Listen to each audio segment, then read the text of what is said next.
For over 70 years, Airfix has recreated history's most iconic machines. But today, we take on something truly out of this world.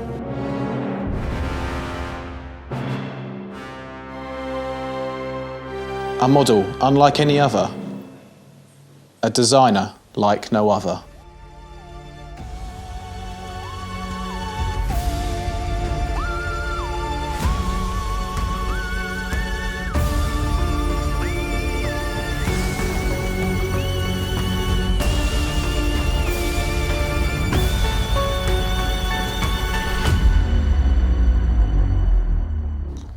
Merp, thank you for joining us today. Could you tell us a bit about yourself and your title here at Airfix? Ah yes, of course. My official title is Interdimensional Craft Conception Specialist and Senior Galactic Aesthetics Supervisor. Bit of a mouthful, but it gets the job done. I handle all the design work for anything that involves extraterrestrial engineering, intergalactic travel, and anything that hovers or defies gravity. Mostly UFOs, and the occasional flying saucer for personal reasons. So Merp, tell us about the design process for this UFO kit. What was your inspiration? The goal was to create something sleek and stealthy, capable of moving at speeds that would make your fighter jets look like they're standing still.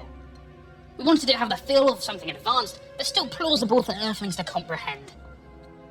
As for inspiration, I mostly drew from my own extraterrestrial experiences, you know, things like phasing in and out of dimensions and travelling faster than light. The challenge was making sure it also fit on your shelves without causing too much confusion for your less imaginative modelers.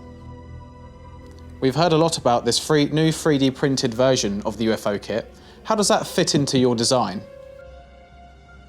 The 3D printed version is about giving Earthlings the ability to create their own model without needing to wait for mass production. The idea is simple. Print it yourself, put it together, and have something you can call your own. I had to account for some of your limitations, like how long it takes you to understand instructions, so I made sure to keep things clear. Honestly, the challenge with 3D printing is that it's a little too primitive for my taste, but it works for what Earth is capable of. We've heard that some of the parts in this kit might look familiar to long-time Airfix builders. Can you tell us a bit more about that? Yes, let's call it a homage to some of Airfix's finest work. Designing a spacecraft from scratch is one thing, but why would we reinvent the wheel when you can borrow a few? If you look closely, you'll see elements from kits like the Ferret and the Sea King, because if a vehicle is good enough for Earth's battlefield and skies, it's good enough for deep space. Plus, it adds a bit of fun. Think of it as a kind of galactic scavenger hunt.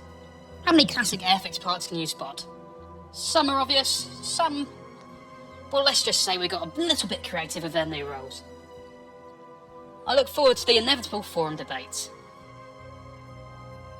Why the chrome-plated finish for the UFO parts? Was that your idea? No, marketing wanted it. The shiny finish was a request from the Earth team. Apparently, it looks cooler on the shelves. We originally had a more subtle matte finish, more stealthy, more radar invisible, but your marketing team insisted on chrome, because apparently shiny equals futuristic. Look, I get it, you all like things that sparkle, but it's more 1950s sci-fi than actual stealth technology. But if it helps you sleep at night, I suppose you can always just cover it in tinfoil. Finally, Merp, any tips for modelers building this UFO kit? Any tips? Yeah, first off, don't panic, it's just a model. You won't summon any interdimensional rifts, probably. If a part doesn't fit, don't assume it's a manufacturing error. Maybe it's just you. And if you get frustrated, take a break, deep breaths, and when you finish and you look at your creation, there's always a slight chance you'll feel something else. A small tingling sensation. Perhaps an urge to look up at the stars. If that happens, don't be alarmed. I won't be visiting. Today, anyway.